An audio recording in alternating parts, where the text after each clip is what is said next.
Welcome back. तो last के video में हम कंप्लीट कर चुके हैं सरफेस एरिया एंड वॉल्यूम्स, और अगर मैं बोलूँ तो हम कंप्लीट कर चुके हैं 10th क्लास एनसीईआरटी जो बुक होती है, या फिर मैं बोलूँ 10th क्लास सीबीएसई जो है उसके according most of the syllabus हम कवर कर चुके हैं। ओके, सो अब हमारे सामने एक नया टॉपिक है और इस नए टॉपिक का नाम है मैथमेटिकल रीजनिंग। इस नए टॉपिक का नाम है मैथमेटिकल रीजनिंग।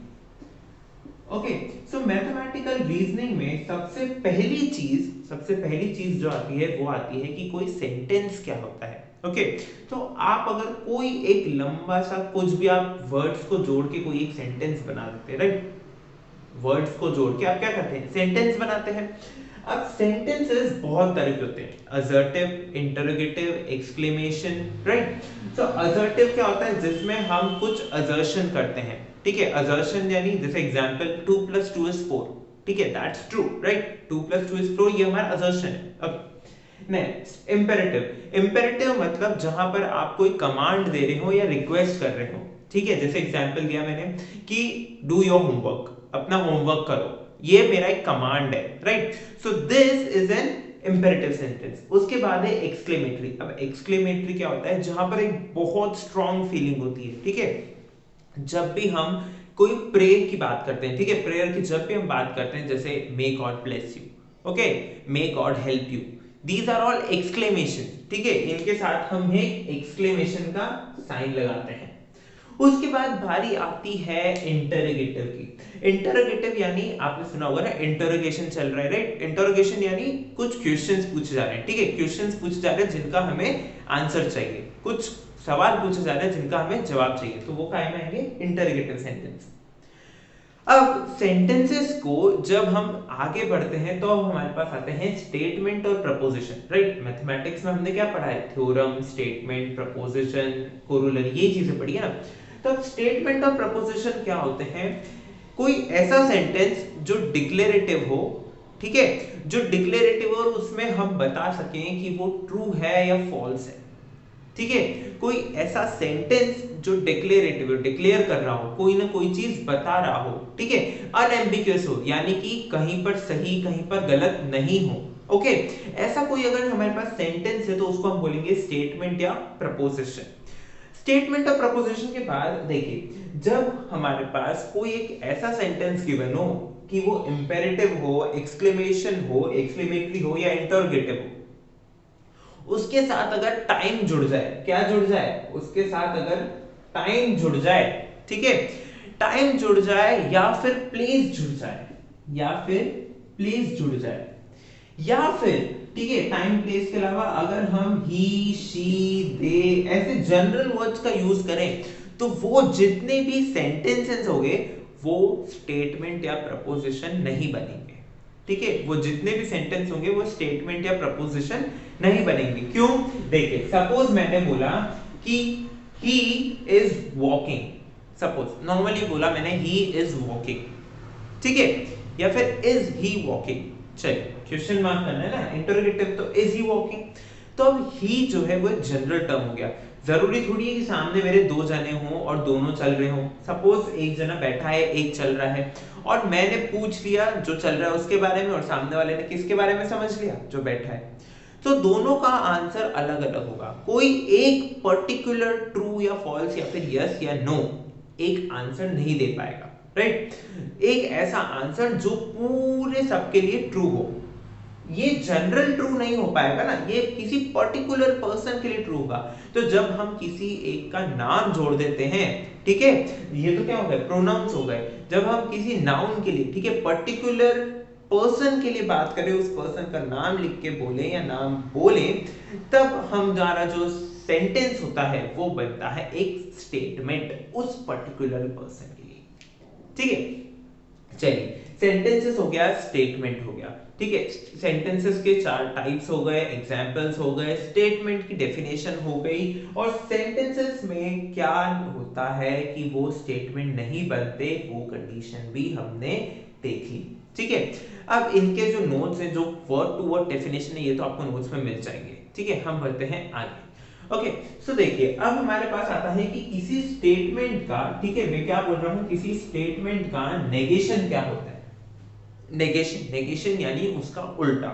ठीक है, तो जब भी आप स्टेटमेंट्स को डिनोट करते हैं तो हम स्टेटमेंट्स को स्मॉल लेटर से डिनोट करते हैं। ठीक है, सपोज किसी स्टेटमेंट को मैंने लिखा कि P है। ठीक है, P is the statement that Ram is walking. ठीक है, तो इस P का जब आपको नेगेशन डिफाइन करना होगा तो उसको हम लिखते हैं एक टिल्ड लगा के, फिर लिखते हैं P। ठीक है, टिल्ड का साइन देखिए कुछ ऐसा वेव जैसा साइन है, this sign is called tilde. इस साइन को हम बोलते हैं टिल्ड। तो जब भी किसी स्टेटमेंट के आगे ये साइन लग जाता है यानी हमें उस पर्टिकुलर स्टेटमेंट का नेगेशन लेना है, उसका उल्टा लेना है, कि अगर वो स्टेटमेंट ट्रू था तो हमें उसका फॉल्स लिखना है, और अगर वो फॉल्स था तो हमें उसका ट्रू लिखना है। सो राम इज वॉकिंग का उल्टा क्या हो जाएगा, Ram is not walking. Right, so this is the negation. अब नेगेशन के बाद बारी आती है कंपाउंड स्टेटमेंट्स की। अब कंपाउंड का मतलब क्या होता है, कंपाउंड का मतलब होता है मिक्स कर देना। राइट, सो जब दो या दो से ज्यादा स्टेटमेंट्स को, ठीक है ध्यान से सुनिए, दो या दो से ज्यादा स्टेटमेंट्स को मिक्स कर दिया जाता है, एक ही पूरा स्टेटमेंट बना दिया जाता है उससे, तो उसे हम बोलते हैं कंपाउंड स्टेटमेंट। अब जब भी आप कंपाउंड स्टेटमेंट पढ़ेंगे तो आपको वर्ड्स कैसे मिलेंगे, and, if then, or if and only if। ठीक है, जब भी ऐसे वर्ड्स आपको किन्हीं दो सिंपल स्टेटमेंट, ठीक है सिंपल स्टेटमेंट यानी जैसे ये क्या है, ये एक सिंपल स्टेटमेंट है, राम इज वॉकिंग, या फिर two is a prime number. ठीक है, true is a prime number, ये ट्रू है। राइट, ट्रू है तो ये क्या हुआ है, स्टेटमेंट हुआ। इस स्टेटमेंट को बोलते हैं सिंपल स्टेटमेंट। ठीक है, क्योंकि इसमें सिर्फ एक ही चीज की बात की जा रही है। अब मैं बोलूं two is a prime number and to divides 4, तो जब ये एंड जुड़ गया या फिर और, if then, if and only if, ऐसे वर्ड्स जब जुड़ जाएंगे तब हम इनको बोलेंगे कंपाउंड स्टेटमेंट्स। क्या बोलेंगे, कंपाउंड स्टेटमेंट्स। अब बात आती है क्वेश्चंस की, तो क्वेश्चंस किस तरह के आते हैं, देखिए दो तरह के क्वेश्चन आते हैं। या तो आपको कंपाउंड स्टेटमेंट दे देंगे और उनसे पूछेंगे कि आप इनके सिंपल स्टेटमेंट्स बना के दे दीजिए, या फिर वो बोल देंगे कि हमने P इसको माना है, Q इसको माना है, R ये वाला स्टेटमेंट, तीन स्टेटमेंट दे दिए और वो आपको P Q R के नोटेशन में कंपाउंड स्टेटमेंट पूछ लेंगे। ठीक है, मेरे को लगता है आपको अभी समझ में नहीं आया होगा, राइट, क्योंकि मैं P Q R बोल रहा हूँ, compound, simple, words, letters, statement, सब कुछ इधर उधर जा रहा है। राइट, तो हम क्या देखते हैं, हम देखते हैं एग्जाम्पल। ठीक है, क्यों, क्योंकि मैथमेटिक्स को समझने का सबसे बेस्ट चीज होता है एग्जाम्पल समझना। चलिए देखिए, हमारे पास दो तरह के क्वेश्चन है, जैसा कि मैंने आपको बताया क्या, कि या तो वो कंपाउंड स्टेटमेंट दे देंगे और वो पूछ लेंगे उनमें से सिंपल सेंटेंसेस निकाल दीजिए। ठीक है, तो या तो वो बोलेंगे सिंपल सेंटेंस निकाल दो, या कंपाउंड स्टेटमेंट्स के कंपोनेंट्स बता दीजिए। ठीक है, कंपोनेंट्स बताना यानी भाई कि आपको सिंगल स्टेटमेंट बताना है, या फिर वो पूछेंगे आपसे कि P और Q, उनने आपको दो सिंपल सेंटेंस दे दिए, उन दो सिंपल सेंटेंस की हेल्प से उन्होंने पूछ लिया कि कंपाउंड स्टेटमेंट बनाइए। ठीक है, P एंड Q बना दीजिए, P और Q बना दीजिए। ठीक है, तो अब आप इसको कैसे करेंगे, देखिए सबसे पहले तो हम फर्स्ट क्वेश्चन ट्राई करते हैं। उनने क्या बोला, a square is a quadrilateral and its four sides are equal.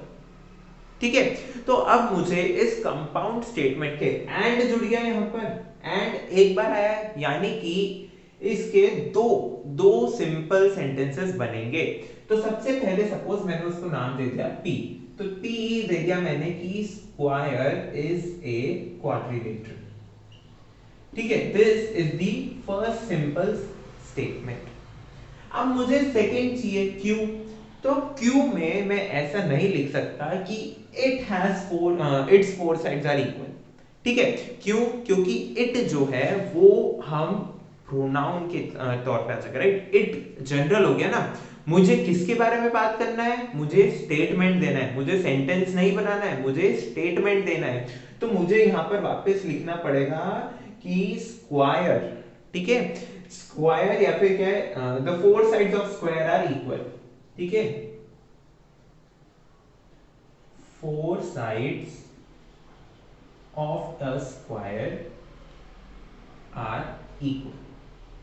ठीक है, मुझे यहाँ पर स्क्वायर को मेंशन करना पड़ेगा, क्यों? क्योंकि मैं जनरली बात नहीं कर रहा हूं, मैं किसके लिए बात कर रहा हूं? सिर्फ स्क्वायर के लिए बात कर रहा हूं।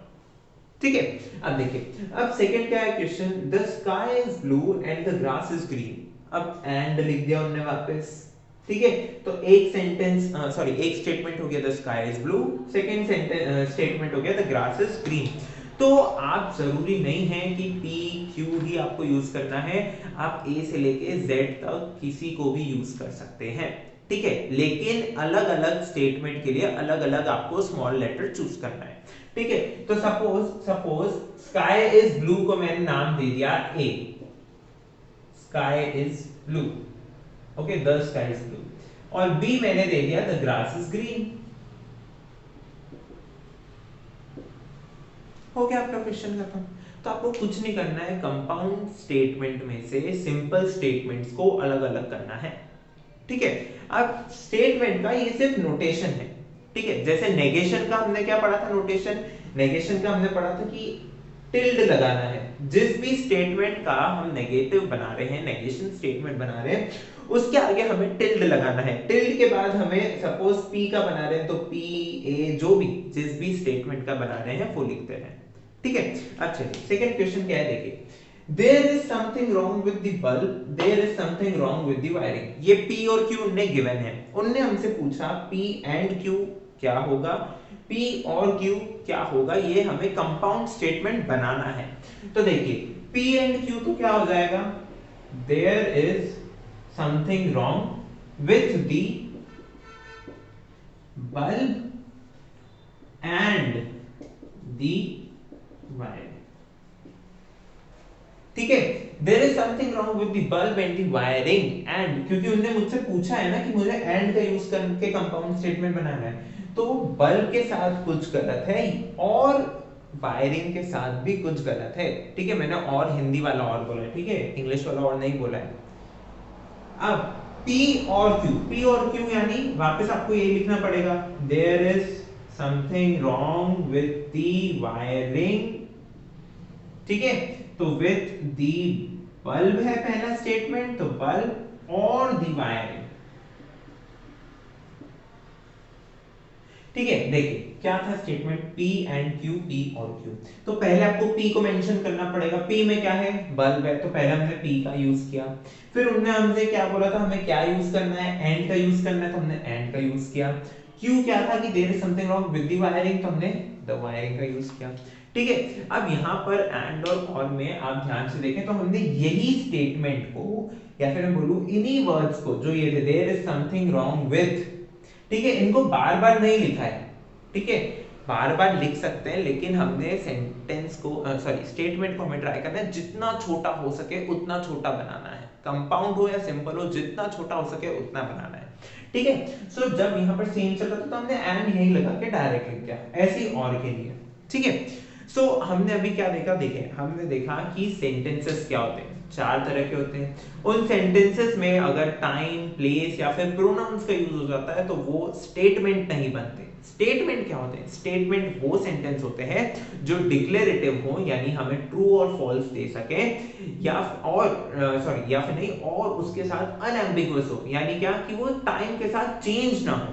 ठीक है, इसीलिए जब भी टाइम की बात आ जाती है तो वो सेंटेंस को स्टेटमेंट में कंसीडर नहीं किया जाता है। या फिर किसी प्लेस की बात आ जाती है तो ऐसा होता है कि कहीं किसी प्लेस पर ट्रू है, किसी प्लेस पे फॉल्स है, तो ऐसे सेंटेंसेस को हम स्टेटमेंट में काउंट नहीं करते हैं। स्टेटमेंट वो होता है जो यूनिवर्सल ट्रू या फिर यूनिवर्सल फॉल्स हो।